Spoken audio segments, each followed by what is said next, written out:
당신과 세계의 과거, 현재, 미래를 보는 창 워킹 바이블 TV 송명도 목사입니다. 워킹 바이블 연구소는 목회자들과 성도들의 필요를 공급하고 세워갑니다. 구독, 좋아요를 누르시면 새 영상을 쉽게 볼 수 있고 모두 무료임을 알려드립니다. 요한계시록 12장 네 번째죠. 해와 달과 12별의 면류관을 쓴 여자, 여자가 낳은 자, 남자아이. 요한계시록 인사이드가 출간됐습니다. 목회자와 성도들의 필독서입니다. 참조하시고요. 교보 알라딘 쿠팡 ES24에서 무료 배송입니다. 오늘의 말씀 계시록 12장입니다. 하늘에 큰 이적이 보이니 해를 옷 입은 한 여자가 있는데 그 발 아래에는 달이 있고 그 머리에는 12별의 관을 썼더라. 이 여자가 아이를 베어 해산하게 되매 아파서 애를 쓰며 부르짖더라. 하늘에 또 다른 이적이 보이니 표적이 보입니다. 보라, 한 큰 붉은 용이 있어 머리가 7이요 뿔이 10이라. 그 여러 머리에 7 왕관이 있는데 그 꼬리가 하늘의 별 3분의 1을 끌어다가 땅에 던지더라. 용이 해산하려는 여자 앞에서 그가 해산하면 그 아이를 삼키고자 하더니 여자가 아들을 낳으니 이는 장차 철장으로 만국을 다스릴 남자라. 그 아이를 하나님 앞과 그 보좌 앞으로 올려가더라. 이 여자는 이스라엘도 아니고 무천년설이 말하는 대로 그런 것이 아니라는 것을 우리가 알아야 합니다. 이게 전 시대에 걸친 교회입니다. 그래서 교회의 정체성은 여자라는 것이죠. 그래서 여자라는 것은 어떤 의미냐면 이사야서 54장 5절에 여호와는 내 남편이시다라고 말씀하고 있습니다. 이스라엘 백성을 향해서 내 남편이시다, 구속자일 뿐만 아니라 창조자일 뿐만 아니라 남편이시다 그랬어요. 그래서 어느 주 가운데 여호와만이 참 남자시고 구속함을 입은 하나님 백성들은 그 여자의 위치에 있다는 것을 우리에게 보여주고 있죠. 그래서 여자라는 의미는 여호와는 남편이신 여호와는 강하지만은 여자는 약하다 그런 뜻입니다. 그래서 여자는 항상 남편을 의지해야 된다. 남편이신 여호와를 의지하는 거. 그게 믿음이거든요. 또 여자는 여자의 축복이 있는데요. 생산하는 생명이 있어요. 영어로 여자를 우먼이라 하지 않습니까? 이 우먼은 바로 뭐냐면 우음이라는 그 어근을 가지고 있어요. 우음은 자궁을 가진 자라는 뜻입니다. 자궁. 그래서 우먼은 자궁을 가진 자라고 말하십니다. 그래서 우리말 속담에도 이 호박에다 줄을 건다고 수박이 되지 않는다 그랬습니다. 외모가 비슷하다 그래가지고 이제 호박이 수박이 될 수 없다는 거죠. 마찬가지입니다. 아무리 외모를 여자로 꾸며도 여자의 참된 본질은 바로 뭐냐면 생산하는 생명인 자궁을 가지고 있다는 사실이에요. 이게 얼마나 놀라운 축복입니까? 그래서 오늘도 우리가 교회의 위치가 여자의 위치에 있다는 것을 우리가 알게 되죠. 그래서 육신적으로도 주께서 창조하신 은혜 여호와께서 축복하시지 않습니까? 생육하고 번성하라, 땅에 충만하라, 땅을 머는 것을 다스리라 그랬습니다. 그래서 생명을 낳고 자손을 낳는 것이 큰 축복입니다. 오늘날 우리의 큰 문제도 이제는 산하 제한을 해가지고요. 그러니까 인간의 지혜는 10년, 20년을 앞을 바라보지 못해요. 하나만 낳아서 잘 기르자고 했는데 적게 낳아서 기르다 보니 거기에 익숙해져 가지고요. 이게 자녀를 낳는 것도 힘든 일이고 10달 동안 잉태했다가 키우고 양육하는 것이 얼마나 힘든 일입니까? 그러니까 수십 조를 쏘아봐도 우리나라 출산율이 올라가지를 않습니다. 하나님의 말씀은 예로부터 지금까지 변함이 없어요. 이렇게 자손을 낳는 것이 축복이다라고 말씀하고 있다는 거죠. 출애굽기 1장에는 바로가 산파를 통해서 이스라엘의 남자아이를 죽이려고 합니다. 은밀한 지령을 내리죠. 남자아이든 죽이고 여자아이든 살리라 그랬습니다.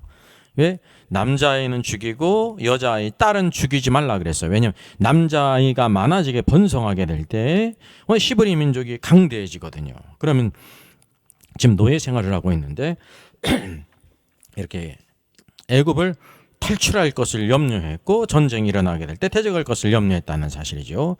여러분 이게 큰 의미가 있는 것입니다. 바로 이 애굽의 왕인 바로도 이 히브리 민족이 남자아이가 번성하는 것을 아주 두려워했다는 사실이에요. 이게 또 영적인 의미가 있다는 사실이죠. 그래서 이 산파는 생명을 낳도록 돕는 자 아닙니까? 그래서 산파는 하나님을 경외했고 하나님을 두려워했단 말이죠. 사실 바로는 세상의 모든 권세를 다 갖고 있지 않습니까? 그의 명령을 다 거역하게 되면 산파뿐만 아니라 그의 모든 자손들이 멸절을 당한 그런 위기에 있지만은 그러나 더 크신 분 여호와를 두려워했다는 것입니다. 그래가지고 바로의 명령을 거역하고 아이들 남자아이를 살렸어요. 이게 결국은 소환당하지 않습니까? 그 지혜가 있었어요. 히브리 여인은 애굽 여인과 달라가지고 우리가 달려갔는데 이미 아이를 낳아버리고 말았습니다. 그게 어쩌란 말입니까? 여기서 하나님을 경외함으로 여호와께서 그 산파의 집에 은혜를 내리시고 축복해 주셨음을 번성에 쓴 것을 성경이 보여주고 있어요. 오늘도 참된 믿음이 이 땅에서 나타나는데 우리에게 악한 대적은 바로는 이 세상 임금, 이 마귀를 예표하지 않습니까? 오늘도 하나님의 교회 가운데 남자아이가 낳는 것을 미워하고 두려워한다는 사실이에요. 여기서 이게 영적인 의미가 여기 있다는 것을 여러분 기억하셔야 되는 것입니다. 그래서 영적으로 남자아이라는 것은 강한 자라는 것입니다. 그래서 민수기 성경도 이스라엘 모든 백성들 가운데 누구만의 계수를 하냐면 남자로서 20세 이상으로 전쟁에 나갈 만한 사람을 계수한다는 것입니다. 여기서 우리에게 보여주는 것이 있죠. 우리가 하나님 백성으로서 뭐가 된 남자가 돼야 되고 또 장성한 자로서 하나님의 왕국을 위해서 대적자들을 대적하여 나가는 영적인 군사가 돼야 한다는 사실입니다. 그러면 제가 퀴즈 하나 내겠습니다. 여기 용이 미워하는 자는 누구일까요? 1번 여자, 2번 남자애가 있습니다. 물론 이 용이 둘 다 미워해요. 그러나 가장 미워하는 자가 누구입니까? 이게 성경을 우리가 잘 보게 되면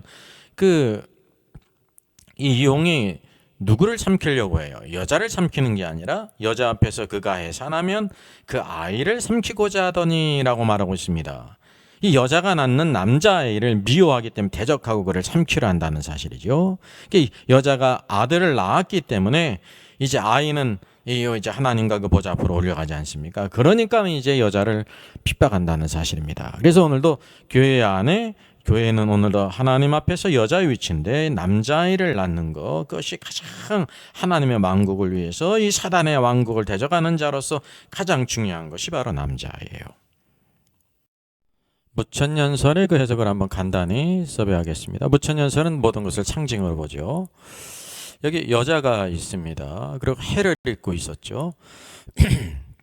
그리고 발에는 달이 있었습니다. 달을 밟고 있고 또 12별의 그 면류관을 쓴 것이에요. 관이라 그랬는데 면류관을 썼습니다. 근데 여기 한 큰 붉은 용이 해산하려고 하면 그 남자아이를 삼키기 위해서 있었다는 사실이죠. 여기 남자아이를 낳습니다. 그래서 이 여자를 예수님을 낳은 마리아로, 남자아이를 예수님으로, 또 12별의 면류관, 12별이니까 12지파와 비슷하잖아요. 그래서 구약의 12지파로, 또 이 면류관은 또 따로 해가지고 이거는 주님이 주시는 상으로 해와 달의 그 밝은 빛남이 있는데 이건 뭉뚱그려가지고 천상적인 정체성, 하늘의 정체성이라는 게 순결하다 그랬어요. 용은 또 뭐라고 했냐면요, 애굽과 로마다. 과거에 출애굽할 때 애굽이 용이었고 또 이제 예수님 당시 그 시대의 로마가 용이었다라고 말하고 있습니다. 그래서 이것만 보더라도 용을 애굽과 로마로 보는 그 자체가요, 성경을 완전히 잘못 본다는 것입니다. 이 용은 옛뱀, 사단, 마귀라고 하다가 성경에 분명히 말해주고 있거든요. 마귀예요. 그래서 이게 무천년설의 그 관점이 왜 틀린지를 성경적으로 우리가 분별을 해서 올바른 것을 갖는 것이 중요합니다. 자, 그러면 우리가 여자의 그 영적인 의미를 한번 살펴보겠습니다. 이사야 54장 5절, 이는 너를 지으신 이가 내 남편이시라 라고 말할 때 여호와께서는 우리의 창조주가 되실 뿐만 아니라 또 앞에 구속주가 되시고 또 이제 뭐가 되시냐면 내 남편이 된다는 거예요. 이 말은 바로 뭐냐면 여호와만이 온 우주 가운데 참 남자로서 내 남편이다. 그래서 이 구속함을 입은 오늘도 하나님 백성들은 여자의 위치에서 오늘도 여호와를 남편으로 삼아야 된다라는 것을 말하고 있습니다. 딴 남편 따라가지 말고. 사실 여러분 바알이 있잖아요. 이스라엘이 가장 큰 우상 숭배가 바알과 아사라이지 않습니까? 바알은 어떤 뜻이냐면 남편이란 뜻이에요. 예? 우상을 숭배하는 것은 참 남편이신 여호와를 버리고 딴 헛된 것을 따라간다는 뜻이죠. 여러분의 남편은 누구십니까? 여기 성경에 말씀하면 여호와는 나의 남편이시라. 그리스도는 나의 한 남편이시라. 그래서 그리스도만을 사모하고 그리스도만을 순종하고 그리스도만을 따라가야 된다는 사실이에요. 그래서 남편은 남자로서 강하다. 그래서 그분은 지혜와 능력과 권세와 모든 것을 다 가지고 있어요. 근데 여자는 약한 자라는 뜻입니다. 그래서 오늘도 우리가 무엇을 깨달아내면 자신을 여자를 인식하는 신자는요, 나 자신이 아니라 여호와를 의지합니다라는 사람이 자신을 여자로 간주하는 거예요. 만약에 여호와를 의지 않고 자신의 지혜와 능력과 경험을 의지 않으면 자기 자신을 남자로 여기고 남편으로 여긴다는 사실이죠. 그래서 오늘도 참 남편이신 그리스도께 순종하는 자가 자신을 여자로 이렇게 인정하는 것입니다. 오늘도 하나님의 말씀을 불순종하는 사람은 영적으로 한다고 하면 자기를 여자의 위치에 있는 것이 아니라 자신을 남자로, 누구와 같이요? 여호와처럼. 여호와만이 참 남편이신데 나도 여호와다라는 것을 갖고 있다는 거죠. 이 불순종이 그래서 하나님께 가장 미워하시는 것입니다. 여러분, 하와가 스스로 선악과를 먹지 않았습니까? 하나님 먹지 말라고 한 선악을 알게 하는 나무 열매를 뱀의 유혹을 받아서 먹었단 말이죠. 그것은 또 뭐냐면요, 하와가 스스로 아담의 위치를 차지한 거예요. 여호와 하나님께서는 아담을 먼저 만드시고 그를 잠재워서 갈빗뼈를 꺼내서 이제 하와를 만들지 않았습니까? 그래서 하와의 머리는 아담이라는 거예요. 남편의 위치는 머리예요. 하와는 몸으로서 항상 아담의 모든 것을 따라야 되는데 스스로 결정했어요. 그래서 하와의 불순종은 바로 뭐냐면 하나님을 불순종한 것뿐만이 아니라 하나님이 세워놓으신 아담의 위치, 남편의 위치를 스스로 차지해서 스스로 머리가 된 것이라는 거. 그게 바로 죄라는 것입니다. 항상 죄는 자기 자신을 머리로 취하게 될 때 죄가 넘어온다는 사실이죠. 그러면 아담의 불순종은 바로 무엇입니까? 여호와 하나님께서 그것을 먹으면 정령 죽이라고 했는데 아담은 자기의 머리 위치를 이렇게 잘 사용하지 않고 사랑하는 자가 먹었을 뿐만 아니라 사랑하는 하와가 그것을 또 자기에게 주니까요, 그것을 먹었다는 사실입니다. 아담은 그래서 사랑하는 자에게 약하지 않습니까? 우리 모두가 사랑하는 자에 약해요. 그래서 오직 하나님만을 사랑해야 되는데 다른 것을 사랑하게 될 때 여호와 하나님 말씀을 불순종하게 된다는 사실이죠. 그래서 아담의 불순종은 누구의 위치를 차지한 거냐면 스스로 하나님께서 머리의 위치를 주셨는데 머리의 위치를 포기하고 몸인 하와의 말을 들어서 스스로 여호와의 위치를 차지한 것이 바로 불순종이라는, 그래서 죄가 들어오게 됐고 타락하게 됐다는 사실을 여러분 아셔야 됩니다. 그래서 여자의 참된 영적인 의미가 바로 창세기로부터 이렇게 시작됐다는 거죠. 한 여자인 하와가 스스로 자기를 남편의 위치에서 스스로 결정해, 그게 죄예요. 아담도 마찬가지죠. 그래서 성경에 유명한 말씀 있지 않습니까? 순종이 제사보다 낫고 수양의 기름보다 낫다 그랬어요. 순종이 제사보다 낫다는 것은 하나님께서 순종을 제사보다 기뻐하시니까, 제사가 예배 아닙니까? 나 예배 안 드려도 돼, 왜냐 순종하면 되니까. 이거는 아주 넌센스입니다. 이게 만약 순종이 없는 제사보다 순종이 없는 제사를 드린 것을 하나님이 역겨워한다는 거예요. 그래서 우리는 바로 뭐냐면 항상 여호와 하나님을 순종하면서 하나님이 기뻐하는 예배를 드려야죠. 오늘도 우리의 삶 속에서 하나님을 순종하는 것이 불순종하면서 제사를 드리고 수양의 기름을 드리고 감사헌금을 드리고 찬양을 드려도 그것이 다 헛되다는 거죠. 그게 쇼쇼쇼예요. 쇼쇼쇼. 우리가 평소에도 항상 하나님을 경외하고 순종하면서 그리고 여호와 하나님께 기뻐하시는 살아있는 예배를 드려야 된다는 사실입니다. 여러분, 사울 왕의 실패가 바로 무엇입니까? 아말렉에 속한 모든 살진 것들, 우양들을 다 죽이라 그랬어요. 사무엘이. 그 사무엘의 말은 여호와 하나님의 뜻이라는 거죠. 그리고 아말렉에 속한 모든 것도 다 진멸하라고 했는데 사울 왕이 승리한 다음에 어떻게 했냐면 살지고 좋은 양 떼들은 살리고 이제 나쁜 것들은 죽였단 말이죠. 그리고 아말렉의 모든 군사들은 죽였지만은 아말렉 왕은 죽이지 않고 포로로 잡았어요. 그래서 양들이 막 울지 않습니까? 그래서 이 소리가 무엇입니까? 라고 말합니다. 이게 사울 왕이 변명하지 않습니까? 뭐라고 변명을 해요? 내가 이것으로 좋은 것으로 여호와께 제사를 드리기 위해서 살렸습니다. 여호와께서는 이미 모든 것을 다 진멸하라고 했잖아요. 사실은 그건 말뿐이었고, 좋은 살지고 좋은 양들을 그가 죽이지 않은 것은 자기의 욕심 때문이 아닙니까? 욕심 때문이에요. 아말렉 왕도 싸운 것도 자신을 드높이기 위해서, 자신이 이와 같이 승리했다는 것을 모든 백성들에게 보이기 위해서는 아말렉 왕을 포로로 잡는 것이 자에게 유익하다 말이죠. 이게 바로 뭐냐면 불순종이라는 사실입니다. 하나님께 순종하지 않았어요. 그것이 바로 뭐냐면 사울 왕은 스스로 참 남편이신 여호와의 위치를 스스로 차지했다는 것입니다. 모든 영광을 받고 자기의 모든 이익을 추구했다는 사실이죠. 그게 불신앙이에요. 여자의 위치를 버렸다는 것입니다. 우리가 참된 왕으로서 우리가 하나님께서 우리를 높이 세우시는 것은 여호와 하나님 앞에서 우리가 여자의 위치에서 오늘도 여호와의 모든 말씀을 그대로 다 경외하고 순종하게 될 때 하나님이 그를 높이시지 않습니까? 그래서 이 사울 왕은 버림이 됐습니다. 오늘도 이것이 동일하다는 사실입니다. 우리 특별히 오늘도 모든 교회들마다 세우신 모든 우리 주의 종들은 기억할 필요가 있어요. 우리 성도들도 마찬가지. 우리가 다 오늘도 이 시대 왕인데 어떻게 신앙생활할 것인지, 오늘도 여호와 하나님만이 오늘도 나의 참 남편으로서 그분께 순종하고 불순종하지 않고 내 생각대로 내 이익을 따라서 살지 말도록 우리가 늘 경계해야 된다는 사실입니다.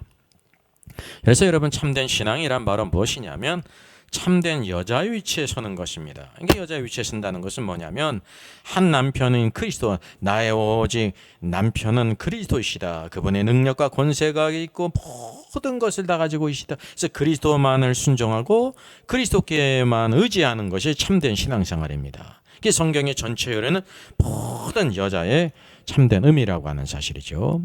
여러분, 예를 들어보겠습니다. 여러분, 여자가 만약에 딸내미가 있는데, 누가 있는데, 이모가 있는데, 이렇게 누가 여자가 있는데, 남자처럼 막 머리를 그렇게 짧게 하고요. 또 수염도 막 이렇게 붙이든지 기르고요. 남자 옷을 입고요. 남자처럼 막 이렇게 행동하는 것을 보게 될 때 어떤 생각이 됩니까? 멋있다는 생각이 됩니까? 이 성경은 뭐라고 말씀하고 있냐면 이게 어울리질 않거든요. 우리 사람 눈에 볼 때도 이게 가증하다고 말해요. 이게 제 생각을 말하는 것이 아니에요. 신명기 22장 5절 같이 한번 보겠습니다. 여자는 남자의 의복을 입지 말 것이요, 남자는 여자의 의복을 입지 말 것이라. 누구든지 마찬가지예요. 여자는 남자, 남자는 여자의 옷을 입지 말라는 거예요.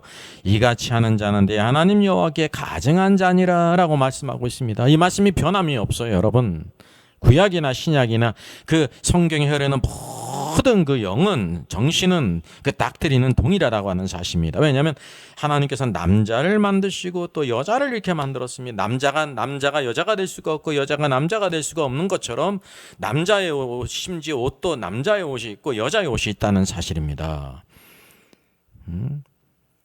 이같이 하게 될 때 여호와께서 가증한 자라라고 말씀하고 있습니다. 가증한 거예요, 심지어. 근데 오늘날 시대는 어떻습니까? 여자가 여자인데 남자라고 주장하잖아요. 남자인데 여자라고 주장하나요? 이 성전환 수술도 하잖아요.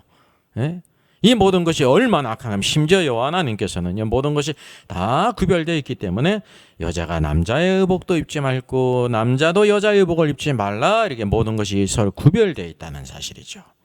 구별이 되어 있어요. 여러분 꼭 기억해야 됩니다. 믿음으로 산다고 하는 것은 세상에서 우리가 구별이 되는 것이죠. 구별이 되는 것이 참으로 영광스러운 것입니다. 그런데 우리 육신의 생각은 세상에 휩쓸려 가지고 다 그렇게 그냥 비슷하게 되는 거, 그거가 아주 악하고 나쁜 것입니다. 그래서 우리 성도로서 오늘도 이 땅에서 정결할 뿐만 아니라 의롭고 거룩하게 구별되는 신앙을 가질 필요가 있습니다. 여러분, 그러면 여자가 타락하면 누가 될까요? 우리가 이걸 한번 생각해 보겠습니다. 이를 너를 지으신 이가 남편이시라 그랬습니다. 참 남편이 예수 그리스도라는 사실이죠. 야고보서 4장 4절 한번 같이 읽겠습니다. 간음하는 여자들이여, 세상과 벗된 것이 하나님의 원수임을 알지 못하느뇨. 그런즉 누구든지 세상과 벗이 되고자 하는 자는 스스로 하나님과 원수되게 하는 것이니라 라고 말씀하고 있습니다. 이 야고보 지금 사도가 흩어져 있는 성도들에게 편지를 하고 있지 않습니까? 이게 간음하는 여자들이여 할 때요, 믿는 성도들 가운데 여자들에게만 행한 것이 아니에요. 왜냐면 간음하는 여자들이랬으니까 여자 가운데 이렇게 간음하는 음란한 여자가 있나 보다 이렇게 생각하는 건 넌센스입니다. 모든 성도들을 말하고 있기에 그 가운데 모든 남자든지 여자든지 다 간음하는 여자들이 있다는 거예요. 그래서 이건 뭐냐면 기본 전제가 우리 모든 성도는 하나님 앞에서 여자의 위치인데 여자의 위치를 떠나서 간음하는 자가 있다라고 말하고 있다는 거예요. 이게 성경을 이해하는 아주 중요한 것입니다. 그래서 뒤에 말씀하고 있잖아요. 세상과 벗된 것이 하나님의 원수임을 알지 못하느냐. 오늘도 성도들 가운데 세상과 벗이 돼가지고 막 그냥 술 마시면서 세상의 헛된 것을 추구하는 그런 성도들이 있다는 것입니다. 그것이 하나님과 원수인 것뿐만 아니라 너희가 바로 간음하는 것이다 라고 말하고 있는 것입니다. 그래서 그런즉 누구든지 세상과 벗이 되고자 하는 자는 스스로 하나님과 원수되게 하는 것이니라 그랬습니다. 여러분, 우리는 신앙생활을 항상 하나님을 가까이 하는 것이 내게 복이라는 것을 깨달아 어떻든지 하나님을 가까이 하는 것입니다. 하나님께 나와 예배드리고 성도들과 교제하고 오늘도 기도하고 봉사하고 우리가 가정에서도 하나님 말씀을 퀴스티하고 오늘도 그렇게 찬양하고 믿음으로 살고 우리의 사는 목적이냐 먹고 사는 것이 목적이 아니라 오늘도 우리에게 합당하게 쓸 모든 것을 우리가 일함을 통해서 죽이잖아요. 그리고 우리가 선을 베풀고 하나님의 역사를 위해 드려질 뿐만이 아니라 우리의 모든 삶들 목표가 내가 그리스도를 위해서 우리에게 주신 이 모든 것을 잘 감당하며 내가 진리의 기둥 같은 교회를 세우기 위해서 내가 열심히 일합니다. 그런 정신을 가지고 살아야 된다는 사실이죠. 근데 세상과 벗이 되어 살아가게 될 때 어떻게 스스로 하나님과 원수된다는 것을 여러분 기억하셔야 되는 것이, 그것이 영적으로 볼 때 간음한다는 사실입니다. 간음하는 여자들이요 이렇게 말씀하고 있어요. 그래서 간음이라는 것은 한 남편인 여자의 위치를 떠나는 거예요. 쉽게 하면 누구를 따라가는 거예요? 다른 남편, 다른 남자를 따라가는 거예요. 그게 바로 간음입니다. 오늘도 교회의 참된 남편은 여호와시라 예수 그리스도이신 것을 성경이 우리에게 보여주고 있습니다. 그래서 우리의 모든 삶들 가운데 항상 정결한 여자로서, 정결한 신자 여자로서 그리스도만을 우리가 추구하고 그리스도만을 사랑하고 그리스도를 위해야지요. 세상의 어떤 헛된 것을 위하지 말라는 것입니다. 그래서 세상과 벗됨, 무엇을 성경에서 말씀하고 있냐면 에베소서 2장 2절을 우리가 또 이렇게 적용할 수가 있어요. 그때 너희는 이전에 예수 그리스도를 믿기 이전에 이방인의 때에 너희는 그 가운데서 행하여 이 세상 풍조를 따르고 그랬어요. 우리가 예수 그리스도를 믿기 전에는요 이 세상 풍조를 따랐다는 거예요. 구원받은 다음에는 뭐를 따라야 되냐면 이 세상 풍조를 버리고 믿는 사람들의 풍조. 그래서 믿는 자들의 뭐가 있으면 절기가 있지 않습니까? 삶의 패턴이 있어요. 여러분, 삶의 원칙이 있고 세상에도 세상의 원칙이 있는데 그 세상의 풍조라는 거죠. 그래서 세상의 풍조를 따르지 말라는 거예요. 그래서 이전에는 너희가 세상 풍조를 따랐고 또 공중의 권세 잡은 자를 따랐다 그랬어요. 공중의 권세 잡은 자가 누구입니까? 여기 공중의 권세 잡은 자 그랬는데 사실 원어상으로는 공중의 권세 잡은 임금 그런 뜻입니다. 요한복음 10장에도 마귀를 예수님께서 세상 임금이라 부르지 않았습니까? 공중의 권세 잡은 임금을 따랐다 그러면 딱 누가 떠올라요? 세상의 임금의 마귀를 따랐다는 거예요. 그가 마귀를 알든지 모르든지 세상 풍조를 따르면 마귀를 기뻐하는 것을 따랐다는 거예요. 곧 동격이죠. 지금 불순종의 아들들 가운데 역사하는 영이라. 불순종의 아들이 누군? 불신자들을 불순종의 아들이라고 부르고 있습니다. 그 불신자들 가운데 역사하는 영이 바로 뭐냐면 공중 권세를 잡아 마귀를 그 영을 따라서 악한 영을 따라 하나님을 대적하고 세상의 헛된 것을 따라서 살아가고 있다는 사실이죠. 그래서 우리가 간음이라는 것은 바로 무엇이냐면 한 남편 예수 그리스도가 오늘도 참 남편이고 그분만을 의지하고 그분께만 순종하고 그분만을 사랑하는 해야 되는데 다른 것을 사랑하고 다른 것을 따라가고 다른 것을 순종하게 될 때 그것은 영적인 간음이라는 것입니다. 그래서 여자로서 정결하다는 건 어떤 의미입니까? 오늘도 항상 우리가 참된 신자로서 여자로서 정결하게 돼야 된다는 거죠. 고린도후서 11장 있지 않습니까? 사도 바울은 이렇게 말씀해요. 내가 하나님의 열심으로 너희를 위해 열심을 내노니 내가 너희를 정결한 처녀로 한 남편인 그리스도께 드리려고 중매함이로다. 오늘도 우리 성도들을 정결한 처녀로, 이게 정결한 처녀는 본질이 여자지 않습니까? 근데 여자인데 어떻게 준비해야 되냐면 정결한 처녀로, 순결한 처녀로 한 남편인 그리스도께 드리려고 중매함이라. 모든 성도들이 한 남편인 그리스도의 영광과 능력과 권세를 알아서요 그분을 사모하고 그분을 사랑하고 그분을 따라가고 그분만을 순종하고 그분을 위해서만 살아가도록 하는 것이 정결한 처녀입니다. 예수님을 사랑하지 않고 예수님을 순종하지 않고 예수님을 위해 살지 않는 것은요 정결한 처녀가 아니라 더러운 여자로 변하는 것입니다. 그래서 야고보 사도가 간음하는 여자들이요 이렇게 말한 것입니다. 그러나 나는 뱀이 그 강계로 하와를 미혹한 것 같이. 창세기에도 뱀이, 그러니까 마귀가 뱀을 통해서 강계로 하와를 미혹했잖아요. 그랬던 것 같이 너희 마음이 그리스도를 향하는 진실함과 깨끗함에서 떠나 부패할까 두려워하느라. 오늘도 우리가 바로 뭐냐면 이렇게 코로나 시대를 살아가고 있는데요. 그리스도를 향하는 진실함과 깨끗함에서 떠나 부패할까 두려워하느라 이런 마음을 가져야 된다는 것입니다. 우리가 어쩌면 이렇게 물리적으로 함께 모이지 못하게 될 때 어떤 성도들은 더 이것을 기회로 삼아가지고 세상으로 더 나가게 될 것이고, 어떤 성도들은 뭐냐면 마음이 더 간절함이 있어가지고 주님을 더 사모하면서 오늘도 주님을 섬기는 사람이 있을 줄 믿습니다. 그래서 양극단으로 간다는 사실입니다.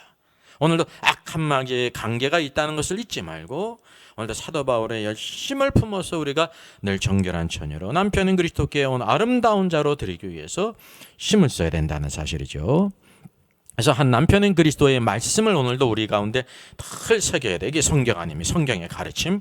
이게 가르침이라는 것은 오늘도 이 닥트린입니다. 성경의 가르침은 닥트린이에요.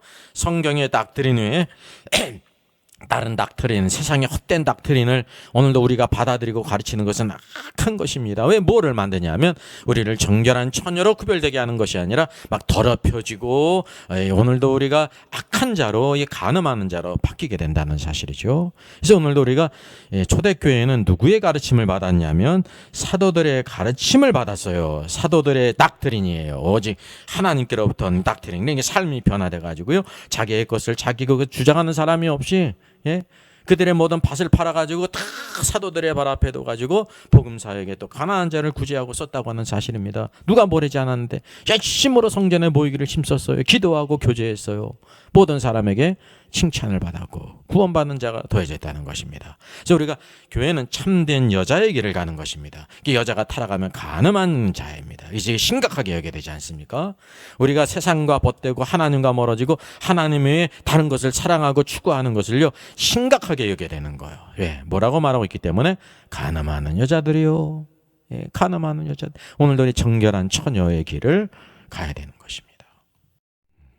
그러면 여러분, 여자의 가장 큰 사명은 뭘까요? 여자가 교회 아닙니까? 이게 전 시대에 걸친 족장 시대든지 율법 시대든지 신약 시대든지 이 여자가 있는데, 여자의 가장 큰 사명이 다른 말로 하면 여자가 가야 될 길이 무엇인가 있습니다.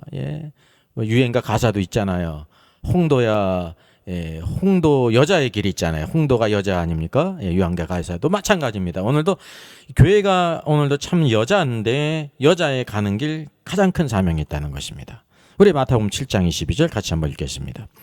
그날에 많은 사람이 나더러 이르되 주여 주여 우리가 주의 이름으로 선지하노로다며 주의 이름으로 귀신을 쫓아내며 주의 이름으로 많은 권능을 행하지 아니하였나이까 하리니 그때 내가 그들에게 밝히 말하되 내가 너희를 도무지 알지 못하니 불법을 행하는 자라 내게서 떠나가라 그랬습니다. 이 말씀을 대부분 잘 이해하지 못하잖아요. 그날이 오늘도 그리스도의 심판대에 서는 날이에요. 그래서 모든 성도들이 다 서는 거예요. 많은 사람들이 오잖아요. 다 구원받은 자예요. 그래서 여기 말하지 않습니까? 주여, 예수님을 주라고 부르니까 구원받은 자죠. 주여, 우리가 주의 이름으로 선지하노로 됐습니다. 마귀의 이름으로, 자기의 이름으로가 아니라 주의 이름으로 선지하노로 돼서 얼마나 대단한 일을 했어요. 또 어떤 사람은 주의 이름으로 귀신을 쫓았어요. 오늘도 귀신을 쫓는 사람이 막 대단하고 여가지고 수많은 사람이 쫓아다니지 않습니까? 주의 이름으로 많은 권능을 행했습니다. 병도 고치고 큰 일을 행했습니다. 별일을 다 했어요. 이빨을 금이빨로 만들고 별일을 당했어요. 이게 자랑스럽게 얘기를 했다는 거예요. 여기 대상이 다 뭐냐면 신자면서 아주 놀라운 사역자라는 것입니다.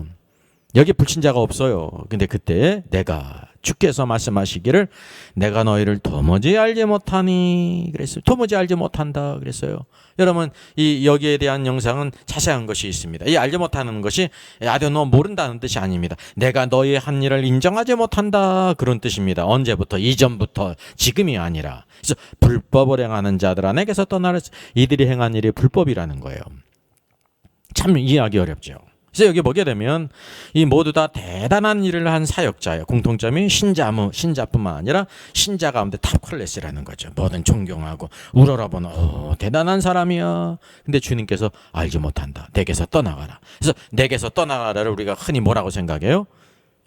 전통적 칭의론도 마찬가지고 지옥으로 갔다고 생각하고 세관점 칭의론도 지옥에 갔다고 생각하지 않습니까? 전통적 칭의론은 지옥에 갔다는 것이 구원받은 자는 지옥에 갈 수 없으니까 이거 거짓인 자라고 말하죠. 이렇게 대단한 일을 행했는데 거짓인 자라고 말하는 거예요. 세관점 칭의론은 예수를 믿어서 구원받았지만은 그 행위가 선하지 않았기 때문에 이제 구원 탈락으로, 구원받은 자가 구원 탈락 지옥으로 간다는 거죠. 아닙니다. 구원받은 자의 탈락은 없습니다. 내게서 떠나가라 하는 것이 바로 무엇이냐면 그리스도 심판대 앞에서 그들이 한 모든 것을 인정하지 않음으로 인해 가지고요, 이제 징계받는 자를 있다는 것을 말하고 있는 것입니다. 그래서 주님이 알지 못한다는 말씀이에요. 그래서 여기 참된 위치는 여자로서 사역하는 거라는 거예요. 중요한 것이 바로 여기 대단한 일을 하는 이 모든 사역자들은 교회의 참된 위치인 여자의 위치에 있지 않았는 거예요. 여자의 위치에 있지 않았으니까 누구를 의지하지 않았어요? 그리스도, 남편인 그리스도를 의지하지 않고 남편 그리스도를 따르지 않고 스스로 그가 남편이 됐다는 것입니다. 그가 스스로 남자가 됐어요. 그래서 다 이런 사람들은 자신을 높여요. 그래가지고 참 이해하기 어렵습니다. 저거 이단이라고 할 수는 없는데 그냥 모든 것을 자신의 왕국을 만든다는 거예요. 자신이 높임받고 늘 이 모든 것들이 뭐냐면 자기 자신을 높인다는 거죠. 그리스도를 높이지 않고 그러니까 그리스도의 자리에 올라간다는 사실이죠. 그래서 위기절에서 대단한 일을 한 사역자들이 여자의 위치에서 있지 않고 스스로 남자의 위치, 참 남편의 위치, 그리스도의 위치에서 스스로 그리스도가 돼서 사역을 했다는 거예요. 자기가 한 것처럼. 자기가 다 영광을 받죠. 그래서 위에서 그런 것을 의미하는 구절이 바로 뭐가 있어요? 여러분 참 이게 아주 쉽지 않은 거지만 우리가 여기서 이것을 우리가 찾아낼 수가 있습니다. 이 마태복음 7장 말씀을 오늘도 이 계시록 12장에 나오는 아주 우주적인 이 여자, 빛나는 여자, 해를 입고 있고 12별의 면류관을 쓰고 그 발에는 달이 있잖아요. 얼마나 다 빛나는 거 아닙니까? 이게 전 시대에 걸친 여자인데 여기 이들이 참된 여자의 위치에서 사역하지 않았다는 것을 의미하는 구절이 바로 무엇입니까? 제가 이 굵은 글씨로 이렇게 해놨잖아요. 그 24절을 같이 읽어보겠어요. 그러므로 누구든지 나의 이 말을 듣고 행하는 자는, 이게 바로 산상수훈의 결론 아니에요. 누구든지예요. 나의 이 말을 듣고 행하는 자는 그 집을 반석 위에 지은 지혜로운 사람 같으니 라고 말씀하고 있고요. 또 나의 이 말을 듣고 행하지 아니하는 자는 그 집을 모래 위에 지은 어리석은 사람 같은데 다 무너져 버린다는 사실이죠. 여기 그날의 대단한 일한 사역자들은 주님의 말씀을 듣고 행한 자들입니까? 주의 말씀을 듣고 행하지 아니한 자들입니까? 예? 이 말을 듣고 행하지 아니한 자들이에요. 왜 그래서 뭐라고 하면 불법을 행하는 자들아라고 말씀하고 있습니다. 불법을 행하는 자들아. 그래서 이 신자들 안에는 두 그룹이 있는 거예요. 주님의 말씀을 듣고 행하는 자가 있고 주의 말씀을 듣고 행하지 않는 자가 있는 것입니다. 여러분, 이 주의 말씀을 듣고 행하지 않는 자는 불신자가 아니에요. 우리는 항상 좋은 거는 신자고 나쁜 거는 불신자라는 관념을 가지고 있죠. 이게 무천년설의 대표적이에요. 사람을 즐겁게 하고 기쁘게 할지 모르지만 그게 실제가 아니에요. 거짓이라는 거예요. 우리 신자들 가운데도 순종하는 자 있고 불순종하는 자가 있어요. 충성된 자가 있고 악한 종이, 게으른 종이 있어요. 착한 종이 있고 악한 종이 있는 것입니다. 성경은 그 있는 그대로를 우리에게 보여주고 있는 것입니다. 여러분 스스로를 어떤 사람이라고 생각합니까? 나는 주의 말씀을 듣고 행하는 자입니까? 나는 주의 말씀을 듣고 관심도 갖지 않고 행하지 않는 자입니까? 예. 오늘도 두 가지 길이 있는 거예요. 이게 산상수훈의 결론이라니까요. 이거를 바로 언제 다 밝히냐면 오늘날 밝히질 않아요. 이게 사람들이 이것을 과소평가하죠. 신자들이. 아유, 주님이 이렇게 말씀하면 내가 이렇게 못되게 구리고 악하게 살고 그랬는데도 아무 일도 없잖아. 이렇게 안심한다니까요. 미련 곰탱이 같이. 그거를 언제 결산하냐면 그날이 그리스도의 심판대. 제가 그리스도의 심판대에 대한 영상을 올리지 않았습니까? 찾기 어려운 사람은 워킹 바이블 튀고 그리스도의 심판대 쓰면 탁 뜨지 않습니까? 그리고 찾아보세요. 오늘도 우리 신자들의 모든 신앙을 다 결산할 때가 그날에 그리스도의 심판대 앞에 다 드러나는 거 하나도 가린 것이 없이. 이것이 우리들에게 소망입니다, 여러분. 예, 축복이라는 것을 여러분 기억하셔야 돼요. 그냥 대충 살아도 그냥 다 죽으면 하늘에 올라간다고 생각하는 것은 가톨릭의 가르침이고 무천년설의 가르침이고 악한 마귀의 가르침이, 성경의 가르침이 아니라는 거죠. 항상 우리는 성경이 가르치는 닥트린을 따라야지 헛된 닥트린을 따르면 안 된다는 거죠. 인간이 만든. 그게 아주 심각한 것입니다. 우리는 그것을 심각하게 여겨야 된다는 거죠. 주의 말씀이 심각한 거예요. 우리 모든 신자들이 다 이와 같이 설 것이라는, 우리의 모든 주의 종들도 마찬가지고, 유명한 종들이든지 무명한 종들이든지, 큰 종이든지 작은 종들이든지, 대단한 직분을 가진 성도든지 그저 그런 성도든지 다 하나님 앞에 다 그리스도의 심판대 앞에서 모든 것을 다 결산할 때, 회개할 때가 있다는 것을 기억하셔야 됩니다. 그래서 우리가 정결한 여자는 한 남편이신 그리스도의 가르침, 닥트린, 그래서 성경이 중요한 것입니다. 그분의 말씀을 따라서 닥트린을 알고 듣고 순종하는 자, 그 주님께서 가장 귀히 여기시는 것입니다. 오늘도 주의 말씀대로, 가르침과 닥트린대로 순종하는 자가 있고 순종하지 않는 자가 있다는 사실이죠. 그래서 여기 나오는 대단한 일을 한 사역자들은 사람이 볼 때 대단했고 영광도 받고 수많은 사람이 따랐고 아주 놀라웠죠. 근데 불행한 일은 그날의 주님께서는 그 모든 실체를 아신다는 거죠. 참된 여자의 위치에서 겸손하게 오늘도 참 남편인 그리스도에 의지하면서 순종하며 사역하는 그 스스로가 그리스도의 자리에서, 남자의 그 위치에서, 남편의 위치에서 행했는지, 그런데 하나님의 뜻을 행하는 것이 여러분 중요한 것이라는 것을 다시 한번 깊이 깨닫기를 바랍니다. 여러분, 참된 여자의 고백을 성경에서 한번 찾아보겠습니다. 이게 아브라함을 아시지 않습니까? 예, 아브라함이 얼마나 하나님을 경외했습니까? 하나님께서 아브라함을 시험하시기 위해서 부르셨어요. 내가 여기 있나이다. 이때 여호와께서 내 아들, 내 사랑하는 독자 이삭을 데리고 모리아 땅으로 가서 일러준 그곳에 가서 번제로 드리라는 거예요. 얼마나 경천동지한 일입니까? 100세 얻은 아들인데 여호와 하나님께서 주셨는데 그 아들이 장성했는데 이제는 그 아들을 번제로 드리라는, 번제가 바로 무엇이냐? 불에 태워서 드리라는 거예요. 이게 인신제, 이방인들이 드리는 인신제사를 여러분 생각하면 되는 것입니다. 얼마나 놀라운 일이에요. 근데 분명히 하나님이 그렇게 말씀하셨어요. 여기 보니까 아브라함이 사랑하는 아내 사레와 의논하지 않았죠. 만약에 사레와 의논했다고 하면 대판 싸움이 벌어질 것입니다. 순종하지 못해. 그걸 알았던 것 같아요. 성경에 보니까 아브라함이 사레와 의논하지 않았어요. 예, 어떤 일은 여러분 의논하는 것이 참 부부간에 좋은 일인데 어떤 일은 의논하지 않는 것이 좋은 일일 때가 있습니다. 여기 아브라함이 사레와 의논하지 않은 것이 믿음이라고 생각합니까? 오늘 잘못됐다고 생각하십니까? 아브라함도 이것을 여호와의 말씀을 이해할 수 없는데 오늘도 사랑이 많은 사레가 10달 배가 벗어난 독자 이삭을요 번제로 드리라니 얼마나 펄쩍펄쩍 뛰겠습니까? 예. 그래서 아브라함이 하루에 사레와 의논하지 않았습니다. 그리고 아침 일찍 일어났어요. 뭐 좋은 일 떠난다고. 하나님을 경외하며 여기 일어난 거예요. 야, 하나님께서 이렇게 하실까? 이해할 수가 없어요. 여러분, 이해할 수 없어도 순종하는 게 참된 믿음이에요. 여호와께서 무슨 말씀을 하시는데 순종하는 게 참된 믿음이에요. 안장을 지고 두 종과 그 아들을 데리고 번제에 쓸 나무를 쪼개가지고 떠났어요. 하나님이 일러준 거로 갔습니다. 3일까지 걸어갔어요. 여러분, 3일 동안 걸어가면서 아들과 한마디 대답을, 이 대화를 나누지 못했어요. 그 아브라함의 그 심정이에요. 그렇지 않습니까? 얼마나 마음이 무거운지.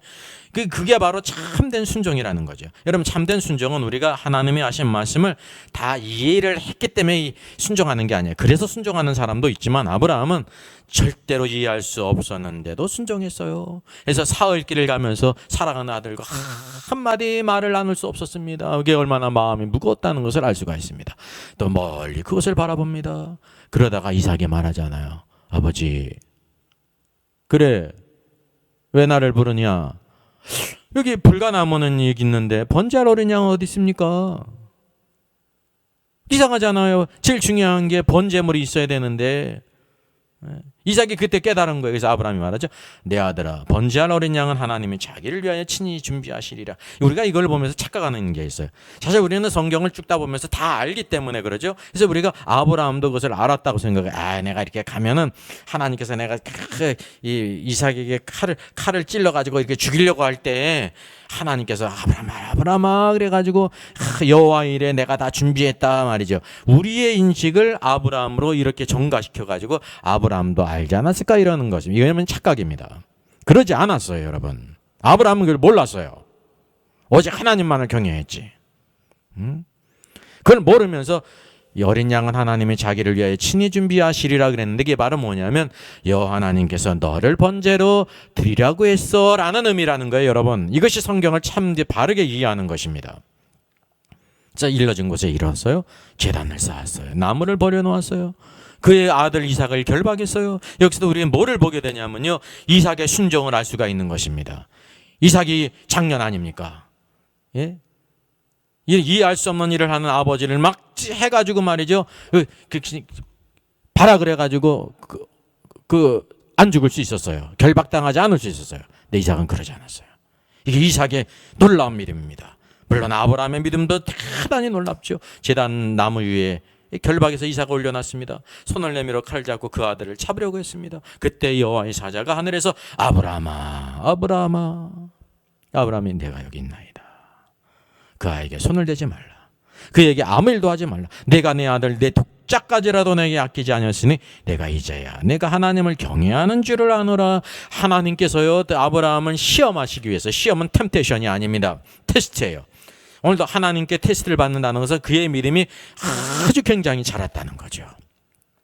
여러분, 하나님께서 테스트할 만한 믿음을 가지고 계십니까? 네? 여러분, 신앙이 제대로 성장한 사람을 시험할 수가 있는 것입니다. 이제 수능에 가까우는데 수능도 마찬가지예요. 쭉 보던 고등학교 1학년, 2학년, 3학년 과정을 다 거친 학생들이 수능을 볼 수가 있죠. 예? 고등학교 1학년이 수능을 볼 수가 없잖아요. 하여간 과정을 거쳐야 된다는 사실입니다. 우리는 이것을 또 오해할 수가 있습니다. 하나님이 이렇게 번제로 드리라고. 아닙니다. 절대 그런 일을 행하지 않으세요. 아브라함을 시험하시기, 테스트하시기 위해서 그렇게 말씀하신 것이지. 그래서 이것을 통해서, 아브라함의 순종을 통해서 독자 이삭이라도 이렇게 하나님께 번제로 드리는 것을 통해서 무엇을 우리에게 보이셨냐면, 오늘 하나님 아버지께서 독생자 외아들 예수 그리스도를 우리 죄를 대신해서 어린 양으로 십자가에 죽으시는 것을, 주실 것을 여기에서 예표하고 있다는 거죠. 그래서 이게 놀라운 성경의 예표의 타입이라는 것입니다. 여러분, 이것을 꼭 기억하셔야 됩니다. 여기 초등학교 시험 문제입니다. 그림 묘사니까 저학년이죠. 초등학교 이제 1학년, 2학년 시험 문제 이런 게 나왔어요. 여기 그림이 이렇게 나왔습니다. 사슴이 이제 돋보기를 가지고 이렇게 뭐를 보지 않습니까? 그래서 이게 돋보기가 아니죠. 거울이에요. 거울을 자기 얼굴을 비친 거예요. 그래서 이제 네모넣기인데 사슴이 뭐뭐뭐 봅니다. 요 그림을 묘사한 것을 글로 표현하는 거예요. 그래서 이걸 뭐라고 적어야 됩니까? 여러분은 뭐라고 적겠어요? 사슴이 거울을 봅니다가 이 정답인데, 이제 어떤 애는 이게 어떤 답을 썼냐면요, 사슴이 미쳤나 봅니다. 사슴이 거울을 보니까 미쳤나 봅니다. 그렇게 했다는 거죠. 저는 뭐가 생각이 나냐면, 아브라함이 100세 얻은 아들을 하나님이 말씀하신 대로 제단 불에 결박해서 제단 나무에 올려놓고 칼을 잡고 그를 잡으려 한 것, 믿음 없는 사람이 보게 되면 뭐라고 봅니까? 아브라함이 미쳤나 봅니다. 그죠?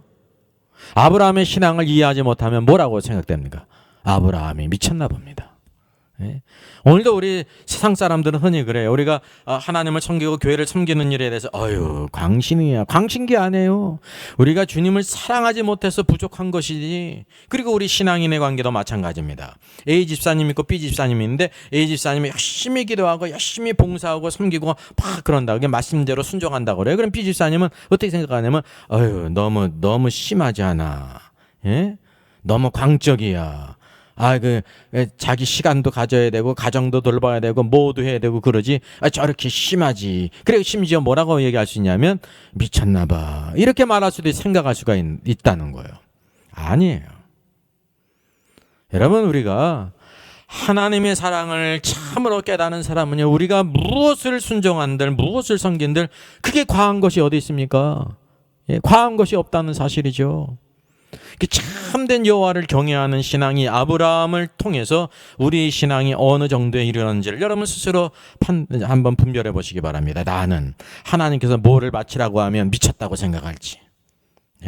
하나님께서 아브라함에게는 하나님께서 아브라함아, 내가 가진 모든 재산을 다 내게 드려라 그러면은 너무 쉬웠을 거예요.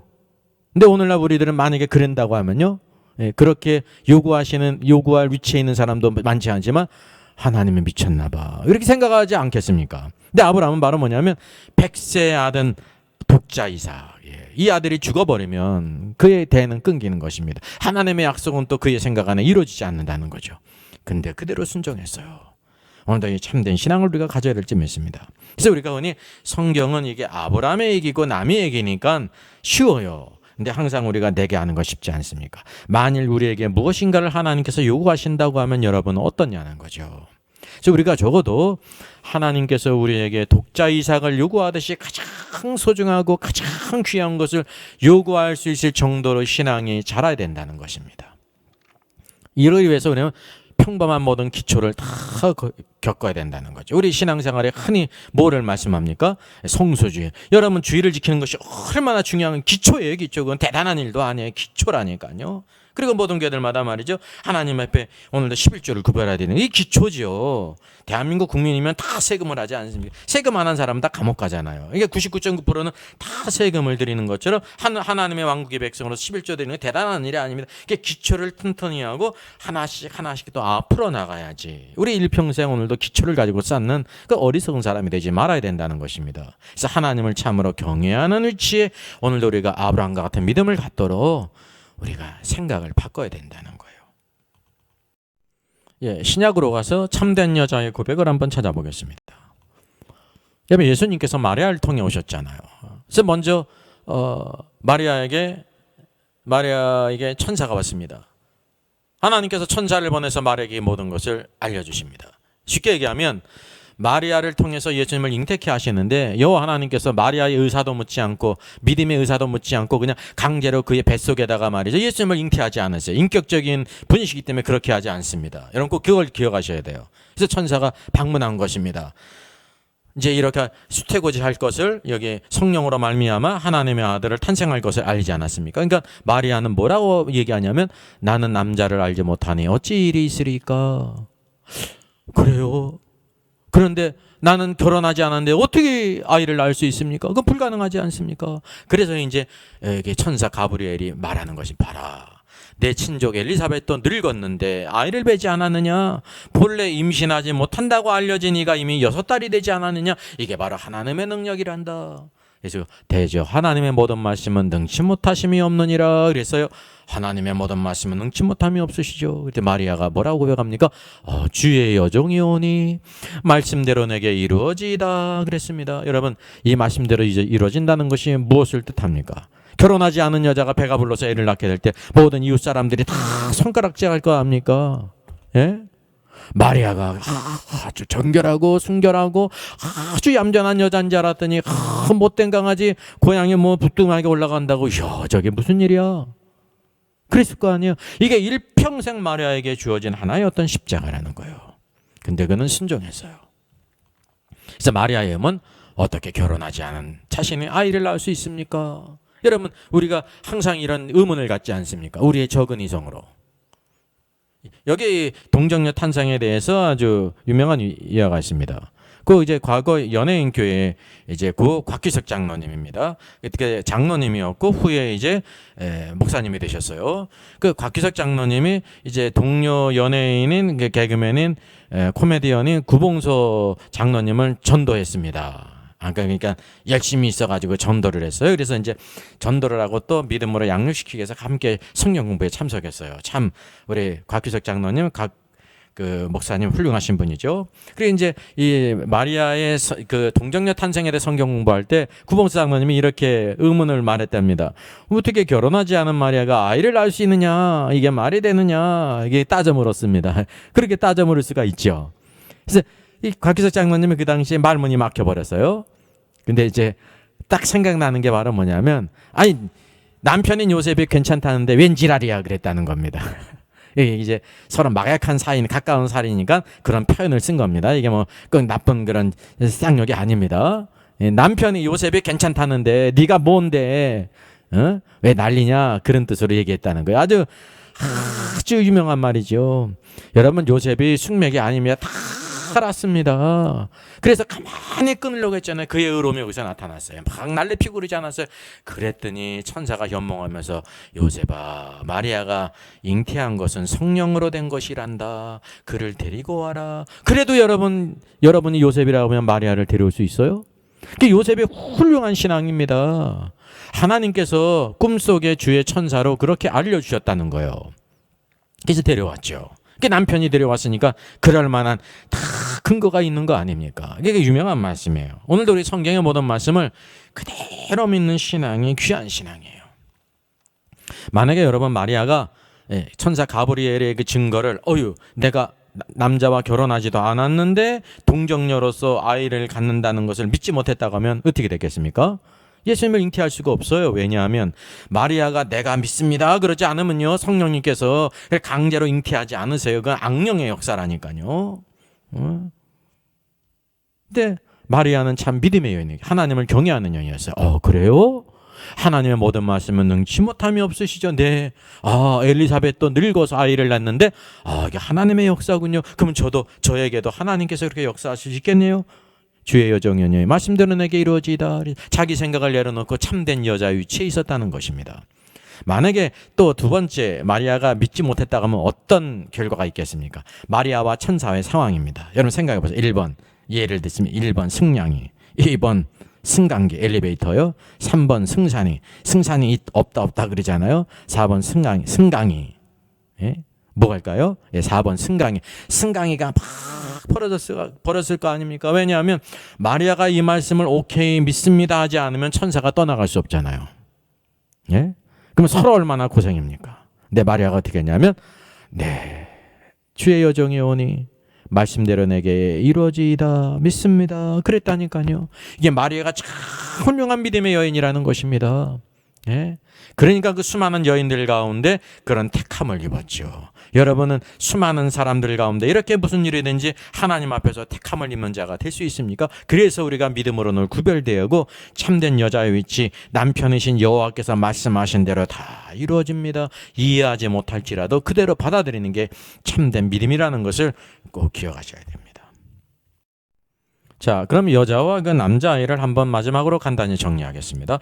참된 여자는 자신의 그 약함을 아는 자예요. 우리는 연약하다, 이게 연약한 질그릇이다라는 걸 아는 거예요. 그리고 둘째는 그리스도를 남편으로 삼는 자입니다. 그리스도만이 능력이 있고 권세가 있고 지혜가 있고 모든 것을 가지신 분이다. 그래서 여기서 질그릇의 보화를 가진 사람 사도 바울처럼 자신의 약함을 알고, 약함을 안 것은 자기가 여자라는 것을 안 겁니다. 약함을. 그리고 참된 남편 그리스도는 능력과 권세와 지혜가 충만한 분이다. 그거를 아는 사람이 참 여자예요.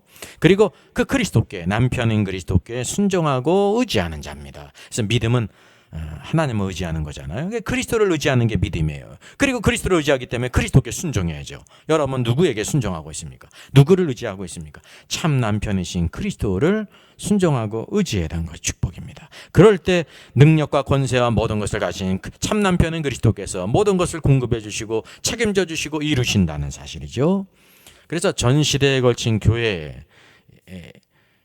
이 족장시대, 12별의 면류가 아닌 족장시대죠. 그 위에 율법시대가 있잖아요. 달로 예표됐지, 달로 상징됐죠. 그 위에 해로 상징된 신약의 교회, 은혜시대가 있어요. 이 모든 전 시대에 걸친 교회가 여자의 위치에 있어요. 그리고 참된 여자가 이렇게 될 때 그리스도를 순종하고 그리스도를 의지하고 그리스도를 사랑하고 그리스도를 추구하게 될 때 남자아이를 낳는다는 것입니다. 그래서 남자아이는 반드시 여자에게 속했지만 여자는 반드시 남자아이가 아니라는 거죠. 왜냐하면 여자가 낳은 아이가 남자아이기 때문에 이런 과정을 통해서 남자아이를 낳는다는 것입니다. 그래서 교회의 목표는, 신자들의 목표와 사명은 바로 뭐냐면 한 남편인 그리스도 안에서 참된 여자로 오늘도 남편을 의지하게 될 때 남자아이가 되는 것입니다. 그래서 마귀는 누구를 미워하냐면 여자보다 남자아이를 더 미워해. 하나님의 역사를 가져오는 사람이기 때문에 오늘도 이 시대에 참된 우리의 본질을 알고 목표를 알아서 믿음으로 승리하는 저 여러분 되기를, 또 모든 교회들마다 오늘도 참된 여자의 위치에서 오늘도 남자아이로서 그리스도만 의지하고 그리스도께 순종하며 그리스도만 사랑하고 그리스도만 추구하는 우리 모든 우리 목사님들, 모든 귀한 성도님들, 오늘 모든 교회가 되기를 주의 이름으로 부탁드리겠습니다. 네, 여자와 남자의 관계를 한번 표로 간단히 나타내겠습니다. 이게 해를 입었죠. 12변의 면류관을 썼습니다. 그래서 여자의 세 부분은 12변의 면류관, 머리, 헤드 부분은 12별의 면류관이고요. 그리고 발은 달을 밟고 있어요. 이게 율법 시대죠. 흔히 구약 시대 그러지 않습니까? 그리고 여기 해를 입었어요. 온 몸은 해로 옷 입었다는 것입니다. 신약의 성도들. 그래서 전 시대에 걸친 교회를 가리킵니다. 그리고 여기 보게 되면 여자가 막 해산하는데 기다리고 있어요. 누구를 삼키려고? 남자애를 삼키려고 용이. 그래서 악한 마귀의 역사가 여기 있다는 것을 우리가 알게 됩니다. 무천년설이 말하듯이 이 용은 이 과거에 출애굽할 때 이제 애굽이고 또 현재는 바로 뭐냐면 또 로마라고 말하고 있지 않습니까? 이 애굽이나 로마는 악한 마귀에 속한 이 땅의 왕국의 부분이지 용 자체가 아니라는 것입니다. 우리가 그래서 영적인 대적을 꼭 알아야 돼요. 마귀, 사단, 옛뱀, 용이 있다는 거죠.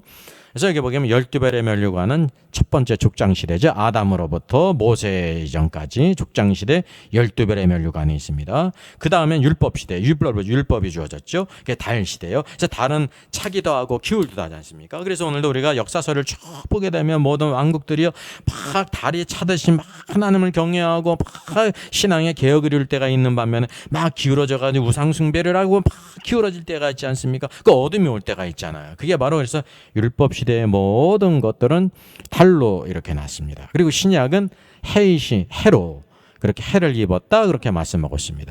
하나님 앞에서 전 시대에 걸친 세 시대가 있는데 이 가운데서 누가 있냐면 남자아이가 있다는 거죠. 족장 시대에 남자아이가 있고 율법 시대에 남자아이가 있죠. 여러분 족장 시대에 남자아이로 생각된 사람이 누가 있습니까? 예? 여러분 여기 아벨이 첫 번째 순교자가 있잖아요. 이게 승리자예요. 승리자. 여러분 노아가 있잖아요. 에녹이 있잖아요. 하나님과 동행하여 들림받은 사람. 방주를 예비해서 의의 후사가 된 사람.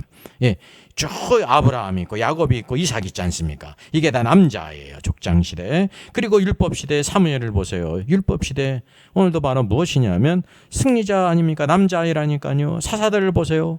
여러분 기드온을 보십시오. 승리자 아닙니까? 오늘도 여호수아 갈렙을 보시라니까 남자아이지 않습니까? 근데 10명의 정탐꾼은 바로 무엇입니까? 남자아이라고 말할 수 있습니까? 없습니까? 없죠. 왜냐하면 하나님의 말씀을 신뢰하지 않고 눈에 보이는 것에 자기 자신을 스스로 메뚜기로 폄하했다니까요.